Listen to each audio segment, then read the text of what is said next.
안녕하세요. 저는 맘마이스의 정용진이고요. 네, 저는 최욱입니다. 반갑습니다. 안녕하세요, 김용민입니다. 반갑습니다. 네. 네, 대단합니다. 그렇습니다. 혹시 우리 다 공무원이라고 보시나요? 오늘 저희가 이제 맘마이스 수원에서 특별히 공개 방송을 하게 됐는데 우리 또 김엄마가 잠깐 또 돌아왔습니다. 예, 그렇습니다. 예. 내년이 아니죠. 올해 수원시장에 출마하기 위해서. 본인이 예. 그러려면 수원시에 이사를 와야 되는데 아직 집이 없어가지고 고민 중입니다. 어디 자유한국당 소속으로. 아, 그렇죠. 연평형 시장으로 제가 처음에 건국일척의 승부를 벌일 계획입니다. 예. 네. 하여튼 뭐 우리 기다리고.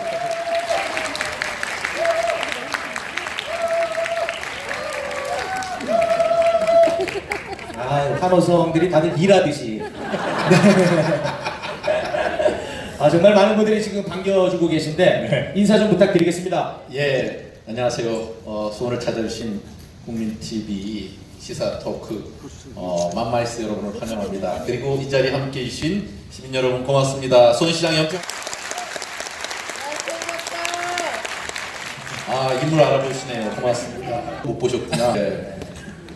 우리 시민들 중에 그 다른데 지역을 도시다가 오신 분들은 도저히 이해가 안 되는 부분이 이런 것 같은데 여러분들 일당 받고 오셨어요? 아니요.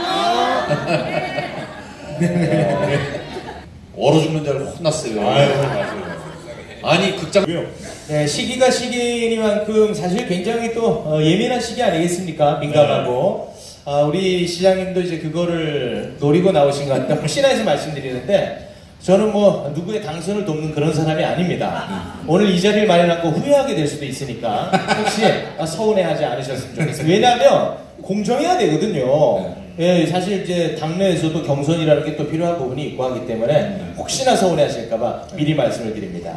네. 이미 찾아온 거 새삼스럽게 끝났습니다. 여기서 흠결만 계속 내면 괜찮습니다.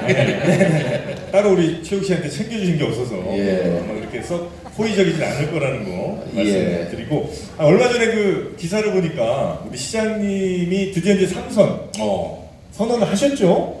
근데 한 작년 연말쯤에 한번 저희 맘마이스에 한번 나오셨습니다. 예. 그때 저희가 여쭤봤었어요. 네. 3선 나오시느냐 아니면 경기지사 가시느냐 저희가 물어봤지 않습니까? 예. 그때 뭐라고 하셨죠? 서울시장이나 경기도지사는 그때 당시에 저로서는 아주 애매하게 얘기해야만 된다고 하는 얘기를 듣고 나갔기 때문에 그래요? 감을 좀 못 잡도록 그렇게 했죠. 그런 이유가 또 있었군요. 예. 그때만 해도 이제 분위기 좋으면 네. 뭐 경기지사 네. 나갈 것처럼 이렇게 약간 말씀하셨- 그런 뉘앙스가 강했습니다만 이재명이 너무 세. 결국 포기. 너무 세. 네. 가라앉질 않아. 오늘도 이제 경기도지사님하고 자치단체장 신년 인사회를 했는데 그때도 제가 그런 얘기를 했어요.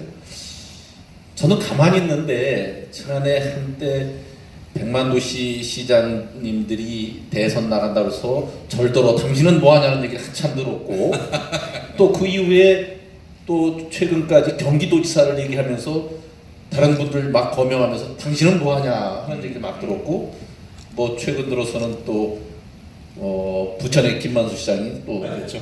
120만 넘었죠. 2002년에 넘었고요. 지금은 120만도 훨씬 넘었고요. 정확히 주민등록상 인구가 123만이 넘었고요.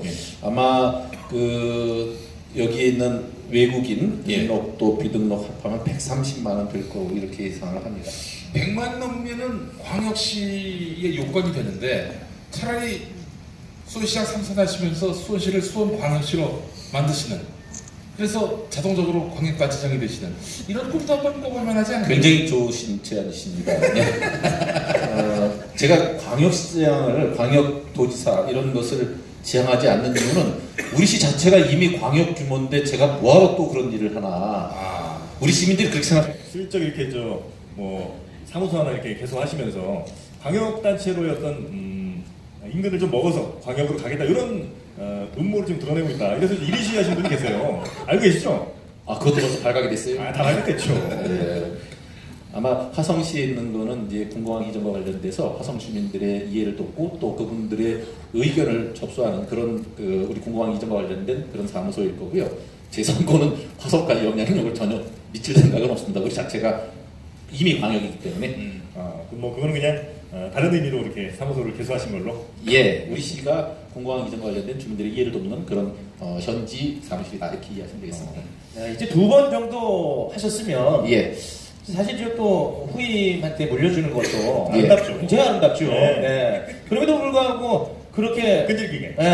육선언을 한 그 당내 예. 그 이기욱 경기 부지사 전 부지사죠. 이분께서 그거 꼭 좀 한번 여쭤봐달라고. 아 그래요? 네, 짜증 너무 난다고. 너무 우리 꼴보기 싫다고. 최 선생님은 가첩이구나. 저는 뭐 그렇게 훌륭하신 분이 나와서 같이 뛴다면 대환영이고요. 경주에서도 늘 훌륭한 선수가 같이 뛰면 제 기록도 좋아지지 않습니까? 예. 그리고 또 유권자들 보면 선택의 폭도 넓어진다 생각해서 저는 아주 반겨할 일이다 이런 생각합니다.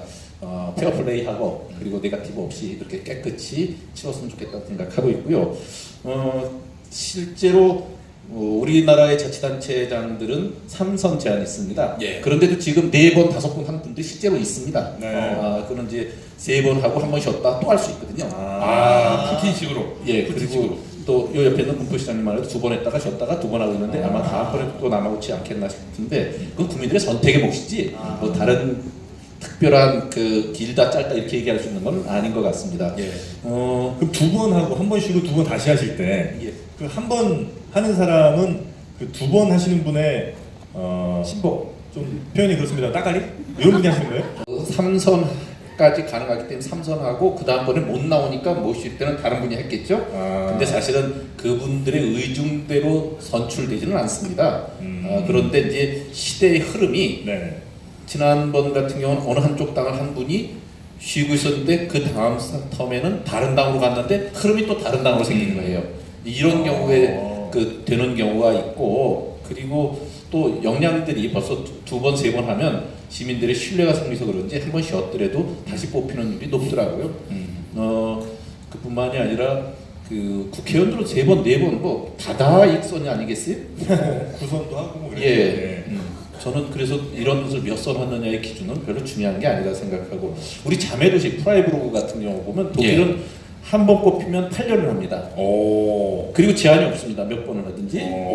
지금 저하고 자매도시가 된 프라이브로그의 디터 잘로만 시장님은 지금 재선인데 15년째 하고 있고요.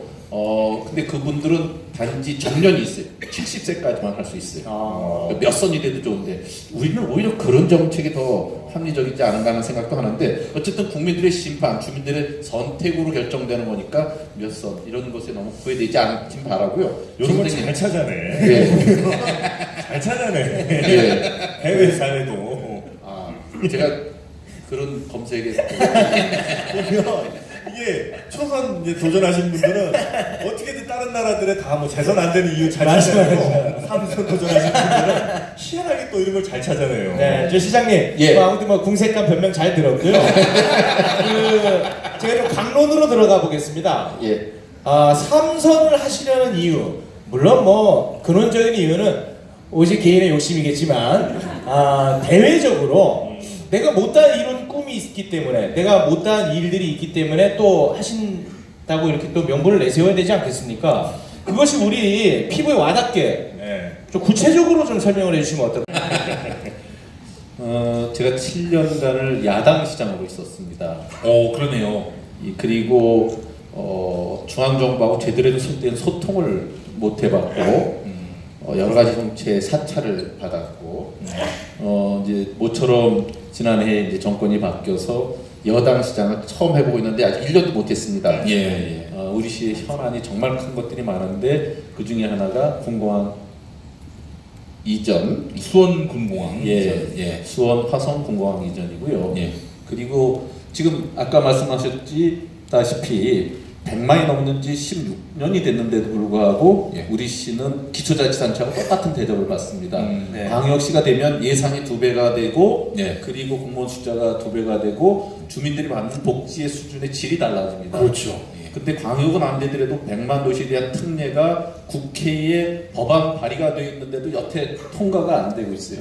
근데 새 정부에서 대통령께서 후보 시절의 공약이 창원 가서 100만 도시는 특례시를 하겠다. 그래서 광역시보다는 못하지만 광역시와 기초시의 중간 정도 되는 권한과 또 재정 분권 같은 것들을 허용하겠다고 하는 그 공약을 말씀하셨기 때문에 특례시가 되면은 우리 시민들은 예. 어떤 혜택이 있는 겁니까? 우선 그 예산 규모가 예. 우리 시가 경기도의 기초자치단체이기 때문에 예. 도세를 내는 것이 연간 한 5,500억 내지 6천억 정도 됩니다. 예. 그 중에 예전에 그 다시 우리 시에 돌아오는 것이 한 2,200억 정도 되는데 예. 그걸 또 2016년에 또 정치 보복을 당하듯이 우리 박근혜 지방재정 개편 때문에 예. 또 한 1,000억 정도를 더 깎겠다는 거예요. 아하. 그러니까 그렇게 되면 5,500억을 내고 우리가 1,200~300억밖에 못 받죠. 그럼 4,000억 이상의 돈이 경기도 전역으로 나눠서 쓰는 거예요. 예. 광역이 되면 그것 자체를 우리 시안에서 쓰게 됩니다.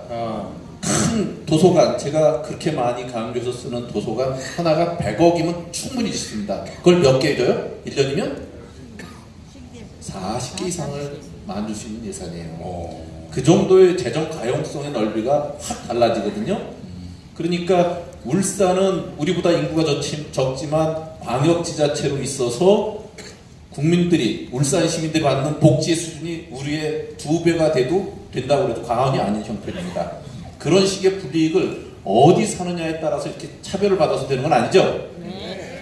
예, 그래서 저는 우리에게 보다 제대로 된 지방 발전, 지역 발전, 우리 지역의 경쟁력을 높이기 위해서 꼭 필요한 것이 그런 건데, 그것을 이제 호기를 맞았는데 제대로 된 기회를 갖는 측면에서 역할이 필요하다는 거고, 이렇게 큰 도시 인구 130만의 수원호는 저로서는 백기를 잘 아는 그 유능한 선장, 힘있는 선장 이렇게 표현하면 또 굉장히 본인도 좀 아니라는 생각이 들었어요. 가만히 안 있을 거라는 생각을 하고 아니 그럼 뭐 이왕 말 나온 김에 이기우 전 부지사의 공격 포인트를 좀 방어를 하셔야 될 것 같아요. 전 부지사가 이 얘기를 할 거란 말이에요. 뭐라고 했냐면 안전을 자신하던 도시가 경기도 내에서 불안한 도시, 도내 청렴지수 하위권의 도시가 됐다. 그리고 현재 수원시 공무원 조직이 밀실 정치라는 소문이 들려온다. 공무원 조직은 물론 산하기관까지 오로지 염시장의 측근, 동문, 친구들만이 득세해서 수원이 어느새 밀실이 시정이 됐다. 자, 이런 아주 무시무시한 공격을 했습니다. 분위기 너무 그 많이 저기 좋아졌다. 후보가 다 측근들 여기 오신 거 아니에요? 후보가 그분 한 사람만은 아니어서 네. 제가 특별히 유념할 생각은 없고요. 아 그래요? 예. 근데 이제 같은 날 또 그렇게 출마 의견을 할 때 그런 얘기를 했는데 네. 저는 이제 출마를 할 때는 수원의 비전을 얘기하는 것이 맞다. 맞아. 그리고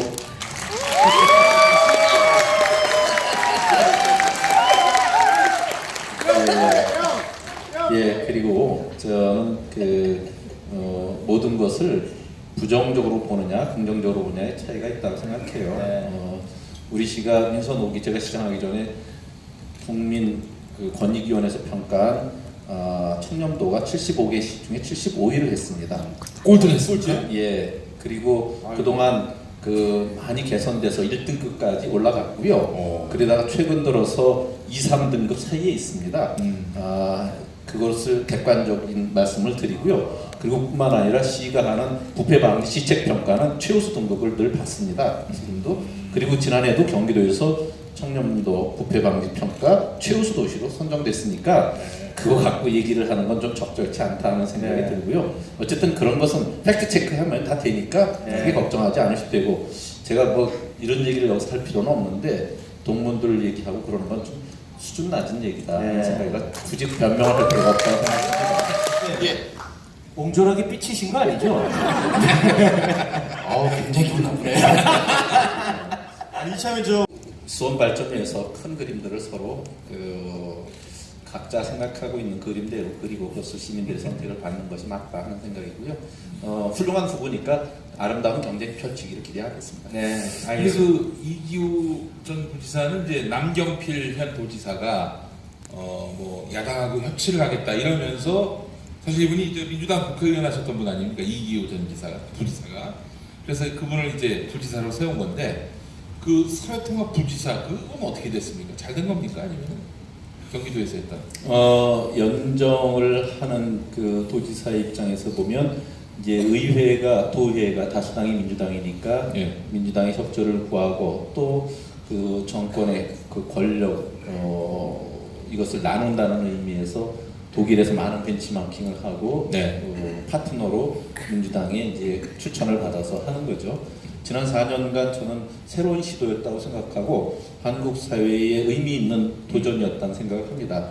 그리고 그 결과는 조금 더 장기적으로 평가를 받아야 되지 않겠나 하는 생각이고 지금 아직 그 4년의 텀도 다 끝나지 않았기 때문에 뭐라고 그 섣불리 평가하기는 이르지만 시도 자체가 의미가 있었고 그리고 한국 사회가 치열한 여야의 정쟁적 그런 싸움보다는 뭔가 긍정적으로 만들어간다는 의미에서 저는 그래도 경기도는 의미 있는 시도를 했다 하는 생각을 갖고 있습니다. 그 남경필 도지사가 오늘 예. 자유한국당으로 돌아갔습니다. 예. 1년 전, 아니 1년 조금 더 됐죠? 그 새누리당 탈당할 때는 역사의 뒷전으로 새누리당을 보내버리겠다. 이래놓고 역사의 뒷전으로 가셨는데 역사의 뒷전으로 간 자유한국당으로 돌아가셨단 말이죠. 어떻게 보십니까? 저는 그 남지사님이 그 당시에 선도 탈당을 할 때 굉장히 제일 먼저 탈당했어요. 예, 양반이. 의미가 있고 저분은 역시 감각이 다르구나 하는 생각을 했고요. 예. 그 판단의 선택이 좀 더 지속됐으면 좋았겠다는 생각은 듭니다만 뭐 선거를 코앞에 두고 그분이 결정한 내용에 대해서 제가 섣불리 뭐라고 하는 것은 아직 제가 그분보다 정치력이 짧은 사람이 함부로 재단하지를 않습니다. 그래도 저기 섣불리 욕 한번 해주세요. 섣불리? 네, 섣불리 욕해주세요. 아니, 하지 마세요. 위험해. 제 입모양은 위험해. 네. 요즘 또 굉장히 이슈가 되고 있는 게 아까도 이제 잠깐 언급을 하셨는데 이제 지방 분권 개헌 아니겠습니까? 예. 이 정확하게 이게 어떤 내용을 담고 있는 겁니까? 실제로 이제 1995년부터 한국의 지방자치단체장을 직선으로 뽑는 지방자치 시대가 열렸어요. 그 4년 전에 이제 의회는 먼저 구성했었지만 이제 실제로 95년도로 보면 지금 23년이 됐거든요. 근데 아직도 중앙정부나 법에서 위임된 것 외에는 우리가 하게 되면 보통 어려운 일이 생기는 게 아닙니다. 그러니까 자율권이라는 것이 없고 자치적으로 우리가 조세 문제든지 행정 재정 권한 문제든지 이런 것들을 결정할 수 있는 체제가 못 되고 있어요. 그러니까 딱 옥죄고 있는 거예요. 각 지방자치단체가 스스로 도전해서 뭔가 창의적으로 많은 일을 하고 싶어도 못 하는 거거든요. 그런 이제는 이렇게 숨을 딱 못 쉬게 하고 발을 묶어놓는 이런 체제 갖고는 다음 단계 발전을 어렵다. 그게 선진국이 다 이미 분권 국가를 통해서 보여준 거기 때문에 이제 그렇게 나가야 된다는 것이 국민적인 합의예요. 70% 이상의 시민들이 분권화에 대한 요구가 있거든요. 그것이 기존의 헌법은 31년 전 1987년에 만든 헌법에는 전체 헌법 조항 중에 2조항만 지금 지방자치단체에 대한 내용이 들어가 있습니다. 그러니까 1987년은 지방자치제가 실시되기도 전인 시점이죠. 예. 그래서 이렇게 현실을 반영하지 못하는 헌법 체계는 이번에 개헌을 어차피 한다고 그러니까 제대로 된 분권 국가로 나가기 위한 최소한의 내용들을 헌법 내용에 담아야 된다는 것이 지방 분권형 개헌이고요. 그 내용과 그 방향에 대해서는 여야가 특별히 이견이 있는 걸로 지금까지 드러나지는 않습니다. 그래서 이번에 지난 회의에 5분의 여야 후보들이 대통령 후보들이 전부 다 6월 13일 올해의 지자체 선거 때는 개헌을 하기로 서약을 하셨거든요. 개헌을 할 때 특별히 권력 구조에 대해서는 이견이 많으니까 그건 빼더라도 최소한 시민의 기본권 문제라든지 지방 분권형 개헌의 내용은 최소한 거기다 담아서 개헌을 통과시키면 적어도 우리가 꽉 막혀 있는 이러한 자치단체들의 어려운 점은 또 자율적 또 경쟁적 발전을 도모할 수 있는 이런 체제는 갖출 수 있는 것이 지방분권형 개헌이다 이렇게 말씀드릴 수 있습니다. 실제로 지방정부가 없어요. 그냥 지방자치단체만 있을 뿐입니다. 그리고 이 지금 우리 수원시를 비롯한 지방자치단체에서 하는 일이라고 하는 게 중앙정부의 행정사무를 대행한다. 이 정도거든요. 근데 지금 그런 정도로는 지방분권이 도저히 이루어질 수 없기 때문에 지방정부로 습격하고요. 따라서 지방이 정말 자치적으로 웬만한 행정들은 다 담당할 수 있도록 예산도 밀어주고 권한도 많이 부여하고 이게 바로 지방분권 개헌 내용 아니겠습니까? 예, 체격만큼이나 굉장히 아시는 게 많았습니다. 왜냐면 자유한국당 수원시장으로 나가야 되니까. 그렇죠. 자유한국당 지난번에 입당한다고 이렇게 노력하시는데 어떻게 되셨어요? 지금 아직 그 제명이 취소가 되지 않아가지고 지금 열심히 노력하고 있습니다. 아니 근데 이제 저나 최욱 씨가 시민의 한 사람으로서 지방 분권이 되면 뭐가 달라지는 게 있어야 될 거 아닙니까? 그렇지. 뭐 예를 들면 헌법에서야 이렇게 달라지고 뭐 지방 정부의 뭐 권한이 더 생긴다. 뭐 좋습니다. 근데 저나 최욱 씨가 한 사람의 시민으로서 달라질 게 있어야 그렇지. 그리고 거기에 대한 지지를 막 받을 텐데 질문 좋다. 전? 우리 진행 잘해. 뭐가 달라진다는 거 뭐가? 그건 내가 답해줄게. 수원시에서 행사를 많이 합니다. 10번 열 걸 1000번 엽니다. 무조건 지지합니다. 여기 굉장히 단순한 이해가 그 한마디로 여러분들이 지금 상상할 수 없는 새 세상이 열립니다. 새 세상. 예. 응. 그러니까 아직 우리는 가보지 않은 길을 가는 것에 대한 상상력의 빈곤 상태일 뿐이지 획기적으로 달라집니다. 제가 네. 80년 이제 대학을 들어갔을 때 네. 그 전까지 유신 체제 속에서 공부를 했고 교육을 받아서 유신만이 살 길이고 대통령은 한 분이고 그분은 신과 가까운 분인 줄 알았어요. 네. 근데 80년 봄 자유화된 배방구 같은 대학사에서 딱 며칠 있으니까 사고가 180도 달라지더라고요. 왜냐면 그때까지 제가 경험하지 못했던 새 세계가 있었던 거예요. 지금 지방자치단체의 제대로 된 분권국가라는 게 그런 겁니다. 이거 뭐가 달라지냐니까요. 예, 대학 갔다 왔어요 이미. 그렇죠. 또 갈 일이 없습니다 대학. 예, 지금 그 우리 씨는 네. 학부형들이 제일 많이 원하는 게 네. 아이들의 안전 문제, 등하굣길 안전 문제. 네네네. 그 신호등, 교차로, 횡단보도 하나를 우리 시가 결정 못합니다. 아 그거를 중앙정부에서 통제해요? 그건 경찰청이 하는 일입니다. 경찰청에서. 그게 우리의 현실입니다. 그 우리 시가 예전에 하려고 했던 거 하나가 그때 당시 돼 있으면 우리 시는 지금 어느 도시에서 없는 주차 문제를 완전히 해결하는 도시가 될 수 있었어요. 와 그거면 대박인데. 네. 어떻게 해요? 그 처음에 의회가 구성됐을 때 의미 있는 조례를 제안했어요. 차고지 증명제라고. 차고지 증명제. 차고지를 갖고 있는 것을 확인해서 증명하지 않으면 자동차를 못 사는 제도예요. 일본처럼. 예. 네. 근데 그걸 우리 시 의회에서 딱 조례를 제정했는데 위헌 판결을 받았어요. 왜냐? 헌법에서 위임시키지 않은 사항을 등불나게 너네들은 왜 시키지도 않는 그런 법을 조례를 만드냐는 거예요. 결국 위헌 판결하고 누구나 지금 그렇게 되는 시대를 수십 년 흐르다 보니까 지금 어느 도시든지 주차 놔두고 날리고 불이 나도 화재 나도 맞아. 불자동차가 제대로 접근 못하는 불법 주차 천국이 돼 있다시피 하지 않습니까? 이런 것이 도저히 지역에서 스스로가 결정해서 그런 정책을 쓰면 어느 도시는 확실히 달라지는 모습을 할 수 있죠. 네. 뭐가 달라지는지 더 계속 얘기할까요? 네. 그 신호등만 바꾸게 해주고 네. 차 못 사게 하면. 네. 근데 왜 그랬겠나? 그러면 결국은 중앙정부에 위임된 권한이 없는 것도 있고 네. 또 엄청난 그 자동차 회사들의 또 다른 것도 있지 않았겠어요? 뭐 로비도 있었겠죠. 네. 어쨌든 이런 것이 우리의 현실인데 메르스가 있었죠. 네. 이렇게 불안해했죠. 네. 세월호가 있었죠. 네. 그것이 이후에 달라진 게 현재까지 있는가? 저는 메르스 이후에 한국 사회가 감염병 대처하는 근본적 시스템이 바뀐 게 별로 없다고 봐요. 그것도 누가 메르스를 했죠? 현장에서는 지방자치단체는 현장감을 갖고 즉각 대처를 해요. 그 권한을 안 주는 거예요. 국민의 생명과 안전 속에서 제일 먼저 달려가야 될 지방자치단체가 책임을 질 수 없게 만드는 거예요. 그러니까 근데 이게 그런 좋은 케이스면 저도 좋겠는데 예.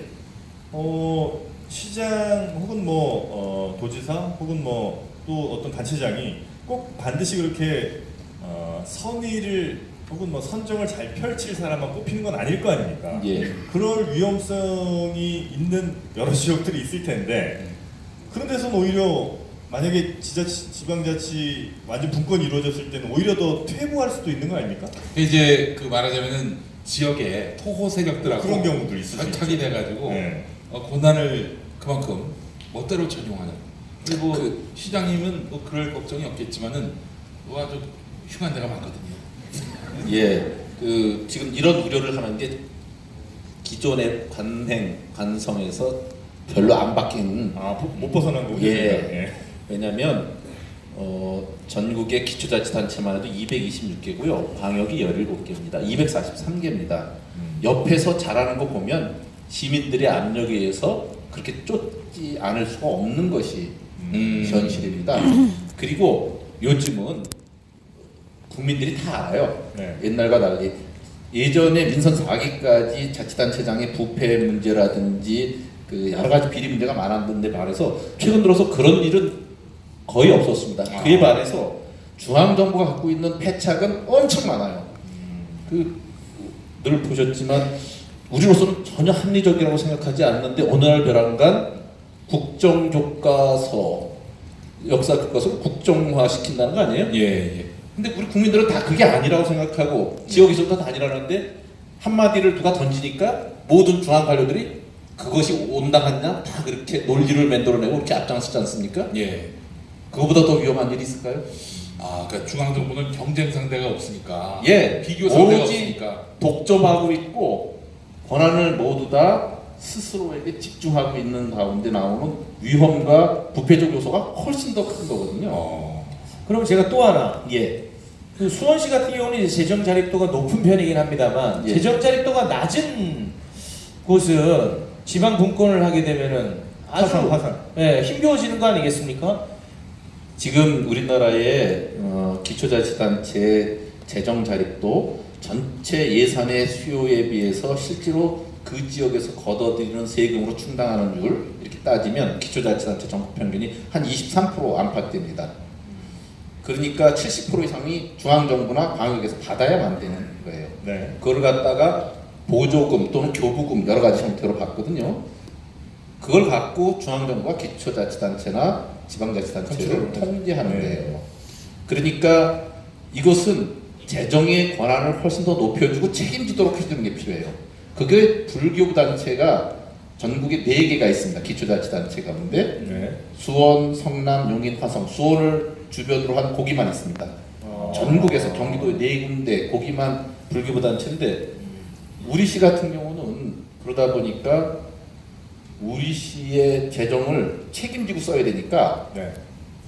교부단체는 그해 받은 돈을 어떻게든 다 써야 되니까 연말에 보도블록 다 교체해야 돼요. 네. 왜냐면 그거 안 하면 그 다음에 그 깎이는 항목이 없어져요. 네. 그런 반면에 우리 시는 돈을 아끼면 그 다음에 그대로 2월에서 써요. 연말에 그걸 낭비해서 쓸 이유가 없어요.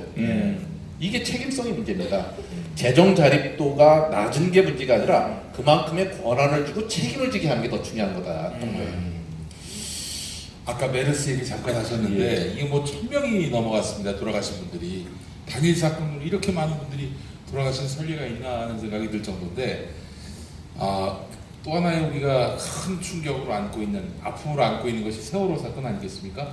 만약 전라남도 진도군의 지방분권 개헌으로 인해서 큰 권한이 부여된다면 세월호 참사를 피해를 최소화할 수 있었을까요? 그럼요. 저는 당연히 그렇게 생각합니다. 그 명령을 받아서 즉각적인 조치를 취해야 될 대한민국의 한 사람만 그 현장을 지켜보지 않은 것 같아요. 누구나 그걸 지켜보고 권한이 있었다면 저 배에 올라가서 유리창을 깨고라도 사람을 끌어내라고 그랬지 않았겠어요? 예. 그 안에 있는 사람이 아니고 그걸 명령을 기다리고 가만히 있다는 게 말이 되겠어요? 예. 전남 도지사나 진도 군수가 주의 체계에 책임성을 갖고 있다면 무조건 들어갔을 겁니다. 그리고 이런 일은 이번에 바로 증명이 됐어요. 예. 저는 새 정부의 특징을 아주 한 번에 보여준 극명한 사건이 지난해 말에 예. 수능 연기라고 생각해요. 네. 수능 연기. 포항에서 지진이 났어요. 굉장히 불안해요. 현장을 보니까 정말 여기 들어가서 다 살기 어려운데 여진이 계속 닥쳐와요. 포항시장이 도저히 이대로는 안 되겠습니다. 우리 지역에 수능생은 6천 명이지만 이 수능은 연기해야겠습니다. 요청을 하고 경북도지사나 경북도 교육감님이 그 얘기를 받고 그걸 중앙정부에 제안을 하고 중앙정부는 그것을 지역에부터 올라온 얘기를 들어서 결정을 해요. 예. 현장을 알고 지역을 아는 얘기예요. 결국은 그렇게 되는 게 제대로 된 소통이고 그래서 국민들의 현장의 얘기를 들어주고 책임성을 있게 하는 것이 꼭 필요한데 새 정부에서 그것이 그런 결정의 배경에 저는 새 정부의 그 어떤 정체성 이런 것들이 있지 않나 하는 생각이 듭니다. 근데 예. 이 지방자치 하면서 국민분들의 불만 중에 제일 큰 게 제가 듣기로는 그런 것 같아요. 그 지방자치 시작되면서 각 자치단체들의 뭐 구청, 뭐 시청 어마어마한 비용으로 막 수천억 들여서 막 짓는단 말이에요. 근데 그거 저어놓고도 나는 뭐 다음에 안 하면 되고 아니면 뭐 해도 상관없고 혹은 뭐 공사 이만큼 많이 벌려놨으니까 어쨌든 내가 더 한 번 더 해야 된다 이런 걸로 이제 핑계를 대기도 한단 말이에요. 근데 만약에 중앙정부가 컨트롤했다면 야 그런 건 니네 지금 단체에 비해서 너무 큰 거니까 짓지 마 라고 했을 수도 있는데 지자체가 알아서 결정하다 보니까 시 예산 규모보다 훨씬 더 부담스러울 만큼 큰 것들을 막 짓고 한단 말이죠. 그리고 이제 이건 어쨌든 내 행정이고 뭐 정책인 거지 이건 내 개인 뭐 착복한 게 아니잖아 이러면 우리가 책임을 지우게 할 수가 없잖아요. 그 정영기 선생님 예. 거기에 실제 현실의 허구가 네. 왜곡되어 있는 정보로 담겨져 있는 거예요. 아, 그래요? 예. 지방자치단체의 재정 방만의 가장 대표적인 사례로 성남과 용인의 호화청사를 들고 또 용인의 경전철을 들어요. 그렇죠? 용산구청도 있습니다. 예. 네. 그런데 우리 시만 해도 예. 100억 이상 되는 사업에 대한 투자 결정을 우리가 못합니다. 사업 타당성 검토 같은 거. 다 중앙정부가 어떤 형태로 통제 시스템을 갖고 승인 절차를 다 갖고 있습니다. 그러니까 그렇게 방만한 운영을 했다고 하는 일정 금액 이상의 사업들은 중앙정부가 지방자치단체 니들만 잘못했다 이렇게 책임을 미룰 수가 없어요. 중앙정부 승인이 다 있었던 거죠. 그럼요. 지금도 수천억 이상의 빚을 지고 있는 용인 경철철 사업이 용인시가 또 용인시에 관련되는 부서에 또 네, 네, 용인시장이 잘못했다고 일단 생각을 하는데 그렇더라도 그 안에는 뭐가 있냐면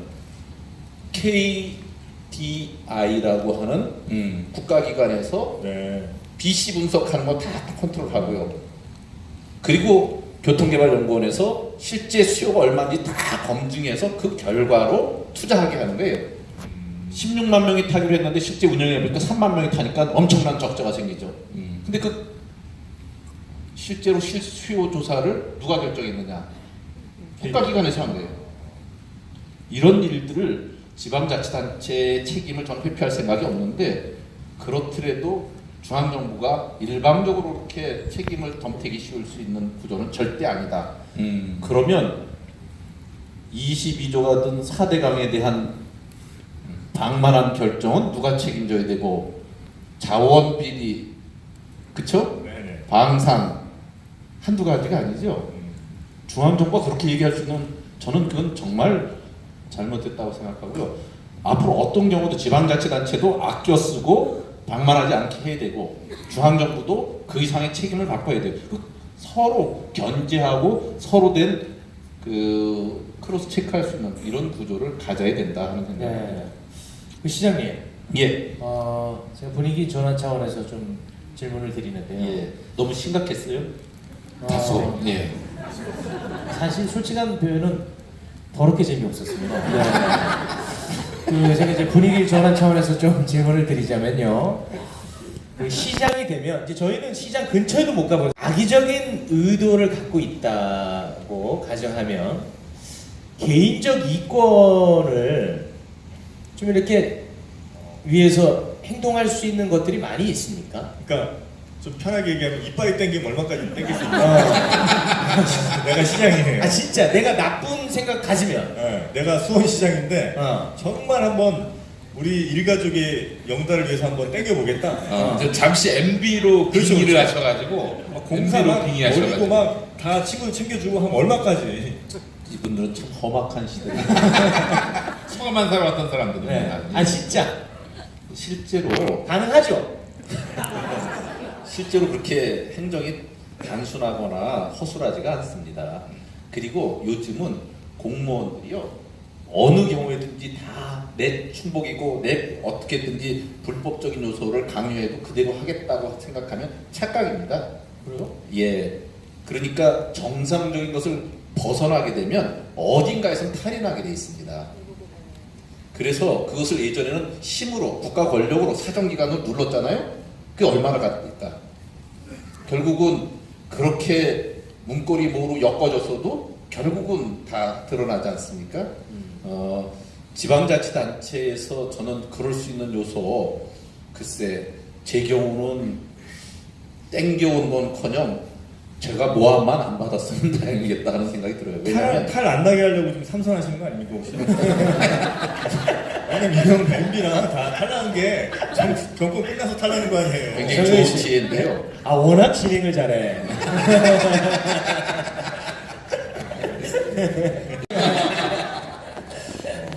아니 근데 꽤 많을 것 같은데. 그러니까 네.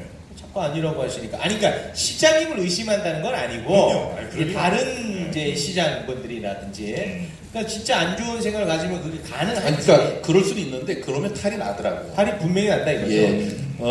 그리고 이제 저 같은 경우는 지난 회의에 그 국정원 이제 문건 중에 나온 거 보면 이제 사찰을 받은 게 있잖아요. 아 네네. 늘 저를 들여다보고 있어요. 그리고 그렇지 않은 것도 감사로 나와가지고 공무원한테 시장이 이렇게 불법적으로 시켰지 계속 그렇게 모르기까지 해요. 그러니까 그로 인한 공무원들의 아. 스트레스는 상당합니다. 그러면 이 조건 하에서는 땡길 수 있겠네요. 같은 편이니까. 아직 얼마 안 됐으니까 기본적으로 좀 파악해봐야 될 것 같아요. 알겠습니다. 아, 좀 전에 그 지방 분권 개헌에 대해서는 여야 이견이 없다고 하셨는데 시기에 대한 이견은 좀 있지 않습니까? 사실은 이제 그 지난 회의에 대선 후보의 정신으로 돌아가면 시기에도 이견이 없어야 되는 거죠. 그렇죠. 홍준표 예. 대표도 그 지방선거 때 같이 해야겠다 이 생각이 들어요. 이렇게 얘기했었습니다. 지금까지 국회 개헌 특위가 있었고 여러 논의 반응 좀 한번 해줘요. 저렇게 열심히 했는데. 굉장히 훌륭한 시대. 너무하십니다 시장님. 제가 실망입니다. 제가 이쪽에서 하도 당하다 보니까 성대모사는 지금 대부분 비슷하다 느끼시긴 한 거예요? 안녕하십니까 안쳤습니다. 정말 저로서는 꿈도 못 꿀 다역을 아유, 했습니다. 좀 챙겨주세요 오늘. 예. 거마비라도. 범합이? 그거 그거 좀 챙겨줘요 저기. 그거 여기서 얘기해도 되는 거예요? 아 그럼요. 책임질 수 있어요? 오 진짜 주시나 보다. 그 국회 개헌 특위가 있어서 여태까지 논의를 해왔는데 이 사람들은 별로 국민을 무서워하지 않고 별로 안중이 없는지 이제까지 별로 중요한 일을 안 하고 있다가 네. 지금 또 시간이 또 필요하다 그러고 연말에 하자고 그러고 그러지 않습니까? 그 질문 문재인 대통령이 하자시는 그 개헌 내용이 사실 그 자유한국당이 위원장인 개헌특위에서 다 논의된 내용들이고 거의 뭐 자꾸만 다를 뿐이 똑같은 건데 이제 와가지고 무슨 사회주의 헌법 개정이라니 이런 소리를 해싸고 있어요 자유한국당이. 그래서 실제로 일을 안 하고 있다가 또 시간이 더 필요하다면 누가 믿겠어요? 네. 일하는 사람 월급 줘야겠어요? 그런 사람도 소환할 수 없어요? 이게 소환도 못하고 월급은 계속 나가야 된다는 이게 참 큰 문제 같아요. 그래서 개헌이 필요한 거 아니겠어요? 소환할 수 있게 만듭시다. 네.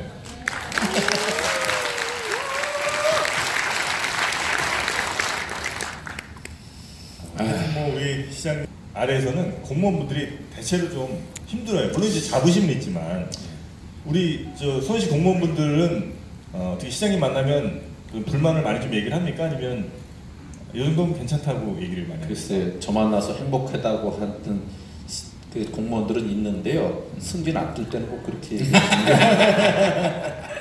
자, 여러분 행복하시죠? 네.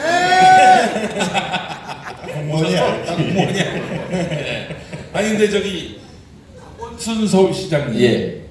그 우리 연평 시장님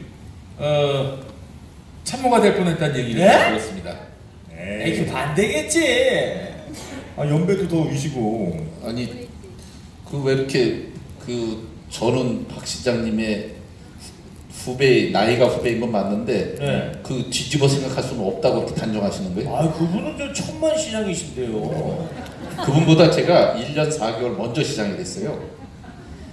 아, 이런 거 할 것 같은 그분은 10년 전에도 할 수 있어요. 에이, 이런 거 할 것 같으면. 아니 근데 수원 시민에 대한 굉장한 지금 동네를 잘못 찾아오신 발언인데 수원 시민들도 웃었어.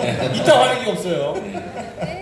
그 사실은 그분이 희망제작소 상임이사 시절에 수원시 풀뿌리 민주주의를 실제로 현장에서 구현하는데 앞장서고 싶다고 그런 희망을 갖고 계셨고 또 우리 이 시의 평생학습반을 희망제작소가 수탁 받으면서 수원에서 그 일을 직접 하겠다고까지 하셨어요. 아 그럼 수원시 산하의 그 평생학습관의 관장을 맡기로 하신 그것을 겁니까? 희망제작소가 수탁했을 때 예. 거기 나와서 풀뿌리 민주주의라고 하는 예. 그것을 직접 실현하는 것에 오. 자신이 중요한 역할을 해보겠다고 그러면 하청업체 진짜네. 하청업체 대표.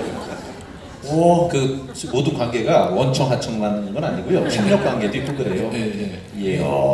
근데 벼랑간 그런 약속을 하고 있었는데 2011년 10월 서울시장 재보궐선거가 생겼어요. 그리고 그분이 이제 그때 당시에 백두대간 종주 중에 있다가 수협기도. 예 이제 서울시장 출마를 결정하셔서 결정하기 전에 저한테 사람을 보냈어요. 그래서 서울시장 선거에 나가야 될 것 같은데 거기 가서 내가 풀뿌리 민주주의 연구소를 맡아서 좀 하려고 했던 것이 쉽지 않을 것 같은데 어떻게 했으면 좋겠냐고. 그래서 어떻게 했어요? 서울시장 나가라고 그래요. 내 약속 지키라고 그래요. 당신이 결정하는 것을 제가 존중하겠다고 그래야죠. 서울시장 큰일인데. 그런데 그분이 나와서 뭐 크게 오래 뛰지 않고 또 되시더라고요. 되신 날이 10월 27일입니다. 10월 26일 날 선거가 있었고. 배 많이 아프셨겠네요. 배 아팠죠. 저는 2006년에 나와서 떨어졌었어요. 그리고 2010년에 나와서 정말 고생해서 됐거든요. 여러 날을 고생해서. 여러 날 고생. 예, 근데 그분은 그렇게 오래 뛰지 않고 됐으니까 배가 아플 수도 있죠. 야. 근데 이제 중요한 거는 그분이 27일 날 아침에 됐을 때 제가 그런 얘기를 했어요. 페북에다가 이제 한국에서 진정한 지방자치단체끼리의 경쟁이 시작됐다. 서울 두고 보자. 그런 포기를 그렸는데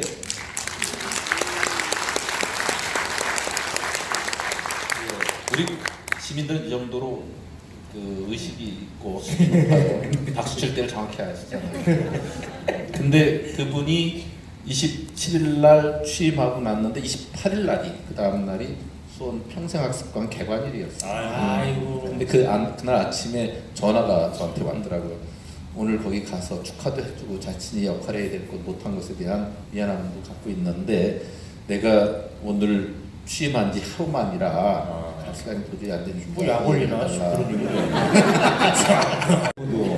그래서 전화할게요. 아, 그렇잖아요. 네. 그런데 그러면서 그 전에 자신이 갖고 있던 도서, 시민사회 단체와 관련된 활동했던 연구 보고서, 뭐 자료, 또 변호사하면서 했던 여러 가지 법률적 그 여러 가지 그 소송 자료 이런 것도 민주화운동 변호도 많이 하셨더라고요. 네네네. 그런 자료를 전부 다 우리 시 평생학습관에 그 맡기기로 하셨어요.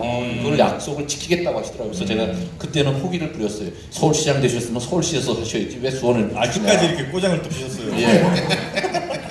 이렇게 한번 튕겨보는 맛도 있어요. 근데 약속을 또 서울시장님이 지키셔서 그 다음에 봄에 결국은 그 수원시 평생학습관에 박원순의 도요새 책방이라고 하는 그 지민사회 자료관이 오픈을 했어요. 그때 오셔서 테이프 끊고 우리 시민들께 기념 강의도 하시고 그러셨어요. 네. 그러니까 그 서울시장이 안 돼 있으면 거기 와서 저하고 아주 자주 보면서 저로서는 시민 활동가 또 소셜 디자이너로 활동했던 그분을 속속들이 울거먹으려고 했던 예, 그분이 쌓은 명을 빼먹으려고 했던 것들이 실패로 돌아가긴 했지만 아주 그분은 서울에서 의미 있는 정책들을 많이 실현해내고 계시고 저는 저 나름대로 하니까 그때 이후에 저랑 친하게 되는 분들은 꼭 크게 되시더라. 그리고 또 이런 얘기 구조가 딱 그 YG 양현석 씨가 예. 야 우리 저 오디션 보는데 수지 왔었는데 내가 떨어뜨렸다. 근데 나중에 잘 되더라. 뭐 이런 얘기 구조랑은 좀 비슷한 것 같아요. 예. 그리고 저랑 가까우면 떡이라도 생기더라 이런 이 얘기가 그때부터 나왔다고 그래요. 아니 근데 시장님 한 가지 좀 사례가 또 재밌는 사례가 하나 있는데 예. 사례가 아니라 일화죠. 그 노무현 대통령을 상대로 투쟁을 하던 그런 이력이 있으셨다고. 아 그랬습니다. 예. 제가 노무현 대통령 시절에 2004년도 11월 달을 그 굉장히 서늘하고 추웠어요. 광화문 광장의 공원에서 한 달 동안 농성도 하고 단식도 했어요. 노 대통령을 상대로. 예. 그 참여정부를 상대로. 예. 그때부터 이제 반노로 돌아보신 거고요. 비노 정도로 할까요? 예. 그 사실은 2002년도 대통령 되고 나서 제가 이제 인수위원회에서 이제 자문위원으로 참여도 하고 해서 그 참여정부의 환경 정책의 기본을 잡는 데는 저 나름대로 역할하고 그래서 뭐 관계가 없다고 할 수는 없죠. 네네. 그리고 노무현 대통령을 존경하죠. 근데 이제 그때 당시 어떤 일이 있었냐면 새만금으로 인한 환경단체들과 종교인들의 삼보일배, 또 천성산 관통도로 KTX 부산까지 가는 그것에 대한 지율스님 100일 단식, 또 뭐 그 한탄강 댐 문제, 그리고 경인운하 문제, 뭐 여러 가지 환경 사안이 많았어요. 그것 때문에 환경단체들이 골프장 건설 완화 조처까지 포함해서 정부가 환경 정책에 대해서 너무 후퇴한다 하는 것 같고 환경단체 대표 7명이 거기서 농성을 했어요. 그때 이제 그 대표 중에 한 사람이 저였고. 아, 그 환경 관련 시민단체 출신이세요, 우리 염 시장님이. 아 이분들은 모르세요, 그거를? 왜냐면 몰라요. 맞지? 하세요 빨리. 다 하신 거예요? 그 정부에서 연락이 왔어요. 우리가 요구했던 것 중에 정책을 최대한 반영하기 위해서 그때까지 없었던 환경비서관 역할을 하는 사람을 두겠다 청와대에. 그리고선 우리가 요구한 건 환경보좌관이었는데 환경비서관으로라도 꼭 좀 표란간 정부에서 저를 환경비서관 역할을 하는 지속가능발전 비서관으로 들어오라고 하는 요청을 받았어요. 그러냐고 제 운명이 하루아침에 이제 청와대 인생이 돼버렸습니다. 그래서 그 뒤로 이제 친노가 그 전에도 노무현 대통령을 존경했고 그 마음은 다르지 않지만 어쨌든 정책에 그런 부분이 좀 더 강화되는 역할을 하게 했다는 거죠. 아니 그 오늘 오신 분들 가운데 처음에도 저희가 잠깐 말씀드렸습니다만 일자리 시장 영태형 이렇게 이제 편말을 준비해 오신 분들이 계세요. 물론 이제 시장님이 준비하셨겠습니다만 어쨌든 이제 일자리 시장이라고 굉장히 강조하고 계시단 말이에요. 근데 정말로 그러면 우리 시는 전통시장이 22개 있는데 그 중에 하나가 일자리고 그 중에 하나가 특례라고 하는 얘기를 개그로 쳤는데 아무도 안 웃어하고 이렇게 전국의 자치단체 평가에서 고용노동 평가에서 3년 연속 최우수 도시 상을 우리 시가 받았습니다. 그리고 민선 5기, 6기 그때마다 우리가 일자리 공시제에서 목표 이상을 달성한 것으로 고용노동부가 늘 평가를 했고요. 그런 것들이 반영이 돼서 그런지 새 정부 들어서 대통령 업무지시 1호가 일자리위원회고 일자리였거든요, 정책이. 그 일자리위원회 위원으로 지방자치단체장 중에서는 유일하게 제가 일자리위원으로 들어가게 됐습니다. 그러니까 그것은 제가 주장한 것만이 아니라 중앙정부와 새 정부가 인정한 일이니까 일자리 시장이라고 우리 시민들께서 저렇게 피켓을 들고 나온 것을 너무 고깝게 생각하지 마시고. 고맙죠. 고마울 게 뭐 있습니까? 들고 있는 거 저 자체가 일이라서 일자리 창출한 거야. 벌써? 저게 다 일이야. 몇 분째 기왕 들고 들고 나올 바야 좀 더 많은 거 들고 나오시지 이렇게 조금나 들고 나오셨어요. 그래요. 하여튼 뭐 일자리도 많이 또 창출하시고 수원시의 재정 같은 것도 굉장히 잘 탄탄하게 만들어 오신 것 같은데, 그럼 이쯤에서 저희가 우리 시장님과의 시간 1부를 좀 마무리하고 2부로 저희가 이어서